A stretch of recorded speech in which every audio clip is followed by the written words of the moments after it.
আবারও এক নাবালিকা মেয়েকে ধর্ষণের চেষ্টার অভিযোগ উঠল এক যুবকের বিরুদ্ধে। রইল একটি রিপোর্ট। ঘটনা কমলাসাগর বিধানসভার অন্তর্গত শেখেরকোট নেতাজি সুভাষ কলোনি এলাকায়।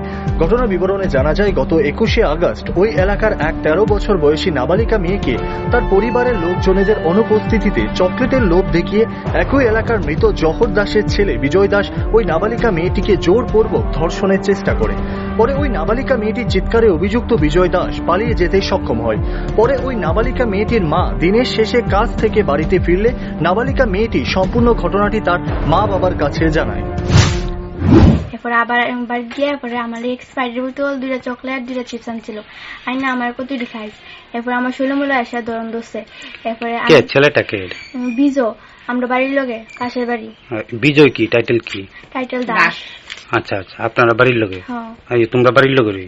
আচ্ছা, তারপর হ্যাঁ আমার শৈলমূল্য ধরন দোষে। এরপর আমার জামা টামা খুলে আলেছে। এরপর আমি তুমি গীতা করতেছ। এরপরে আমি সিলে দিয়েছি, কেউ শুনছে না। এরপর আমরা পাশের বাড়ি একটা মাসি, এরপর হ্যাঁ শুনছে। এরপরে একটা মামা আছে, মামারে সব কইছে আগে, সবার আগে মামারে কইছি। মামা কিছু করছে, মামা আর হেরা দুজন চা। এরপর কিছু না, মামা গেছে। এরপর একটা মাসিরে কইছি, এরপর মাসি সবাই জানাইছে। তখন এই ঘটনার সময় কি তোমার বাড়িতে কেউ আসছিল? কেউ আসছিল না বাড়িতে। কই গেছিল তারা? মা কাজে গেছে, বাবু কাজে গেছে, ভাইও কাজে গেছে, কেউ আসতো না, আমি একলা বাড়ি। এরপরে ঘটনাটা তোমার বাড়ির লোকজন আইসে পরে জানাইছো? তো সে লোকটা কি করে? ছেলেটা জুগালি কাজ করে। এই ঘটনার খবর যায় এলাকার স্থানীয় নেতাদের কাছে। পরে এলাকার স্থানীয় নেতারা মীমাংসা সভার মাধ্যমে গোটা ঘটনাটি ধামাচাপা দেওয়ার চেষ্টায় ব্যস্ত হয়ে পড়ে। নেতারা এলাকায় ঘটনাটি নিয়ে মীমাংসা সভাও করেছিল। এলাকার নেতাদের পক্ষ থেকে নাবালিকা মেয়েটির পরিবারকে মামলা না করার জন্য বলে দেয়। অবশেষে বৃহস্পতিবার নাবালিকা মেয়েটির পরিবার আমতলী থানায় অভিযুক্ত বিজয় দাসের বিরুদ্ধে ধর্ষণের চেষ্টার অভিযোগে এনে লিখিত আকারে একটি মামলা দায়ের করে। অভিযোগ, বিজয় দাস নাকি এলাকায় আরও এই ধরনের অনেক ঘটনা ঘটিয়েছে, কিন্তু স্থানীয় এলাকার নেতাদের দৌলতে বারবার পার পেয়ে গিয়েছে অভিযুক্ত বিজয় দাস। এমন ব্যবহার করতেছে, তখন আমি বলছি মামা তুমি এটি কিতা করতেছো। তখন আমার মুহর মধ্যে চাপা দিয়া দৌড়া সেরা আমার কাপড় সুপড় সব খুললা ফালাই দিছে। কার? আমার মায়ের। আচ্ছা, তার নাম কি ছেলেটার?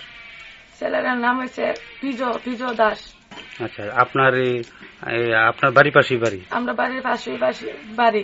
আচ্ছা, শুনলাম এটা এলাকার যারা নেতৃত্বরা আছে, পঞ্চায়েত নেতৃত্বরা বা এলাকার নেতারা, তারা নাকি এটা মীমাংসার মাধ্যমে শেষ করতে চাইতেছে। তারা একবার মিটিং বইছে, বইয়াসারা তারা এটা শেষ বেশ করতে পারছে না।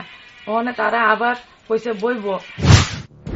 কিন্তু এবার এই নাবালিকা মেয়ের সাথে এই ধরনের ঘটনায় অভিযুক্ত বিজয় দাসের ফাঁসির দাবি জানাচ্ছে নির্যাতিতা নাবালিকা মেয়েটি সহ তার পরিবারের লোকজনেরা।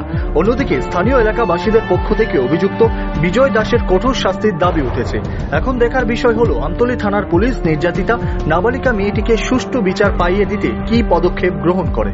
Bureau report, rising Tripura.